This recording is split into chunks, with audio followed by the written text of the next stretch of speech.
from an event of obvious public interest. Is that okay? Are you cool? Do you know what I told you before? You need to do what you're being Okay, told. and what legislation? Did I breach the? With the police, and if you've got a complaint to make, you need to go through the complaints system. Okay, so that's What's your all I name? can say. Anita Brenz. Anita Brenz. Yeah, I'm one of the sergeants at the media unit. I'm happy to chat to you further about it, but just not at the moment. Okay, you've got to do what they say. If No, they say move on, but we're in a country where there's freedom of press. There's Yeah, freedom of press, and you should hold that dear. Now, as a journalist, I was arrested in front of everyone. I've got all the footage.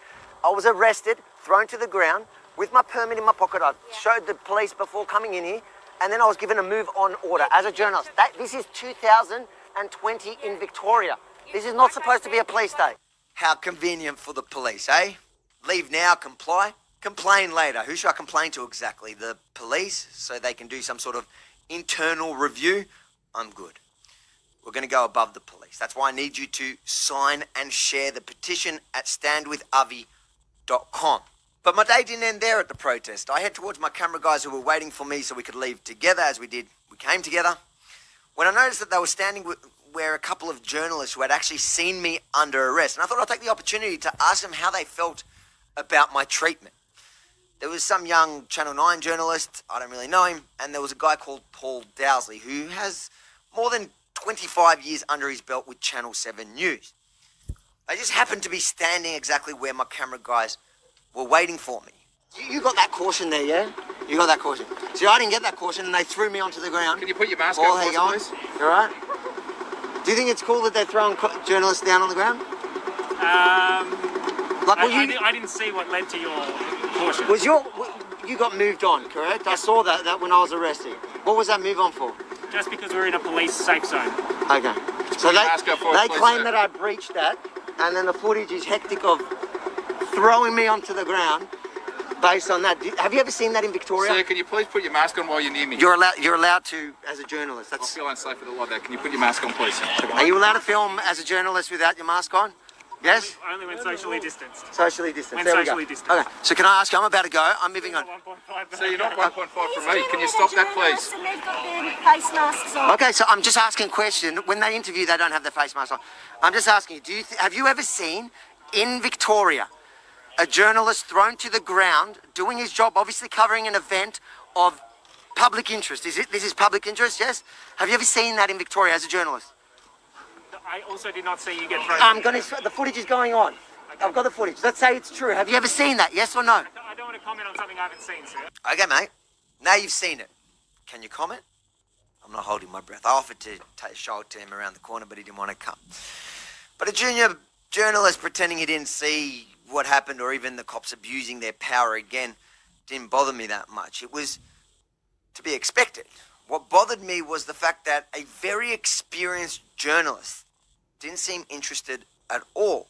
Are you cool with that? Can I do a quick No, I've got to walk. Arresting a fellow journalist is kind of a big story. It's huge. It's what they do in communist China.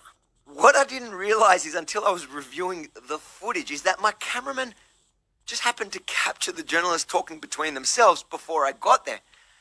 Have a listen to what Paul Dowsley was saying off camera.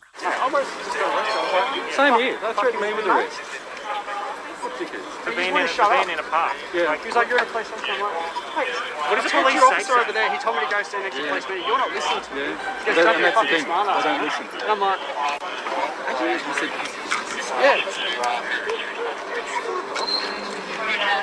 Consistency. That's what you hope. A clear, consistent message.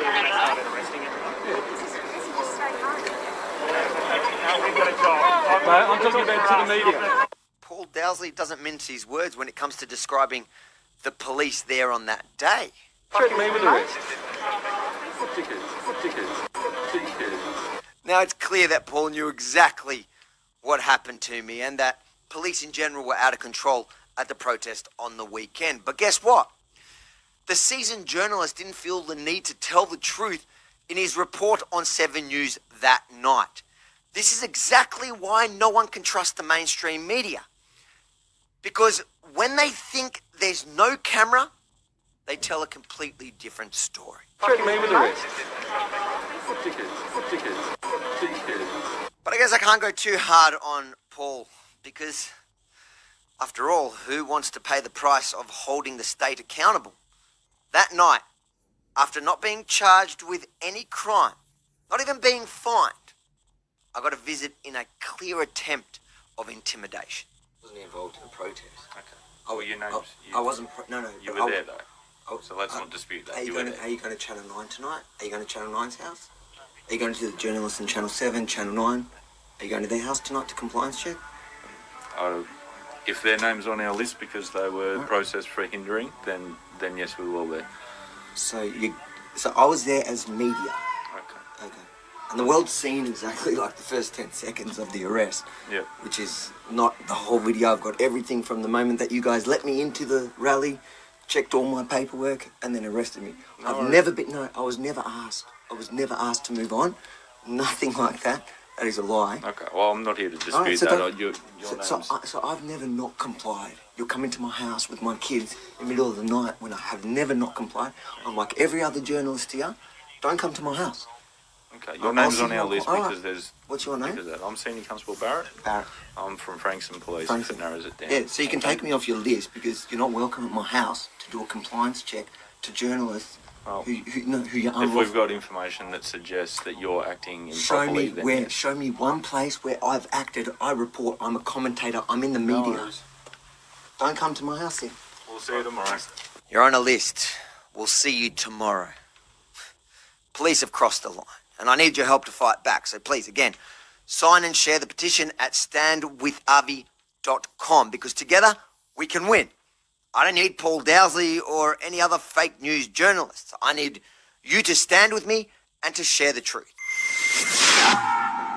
If you like that report,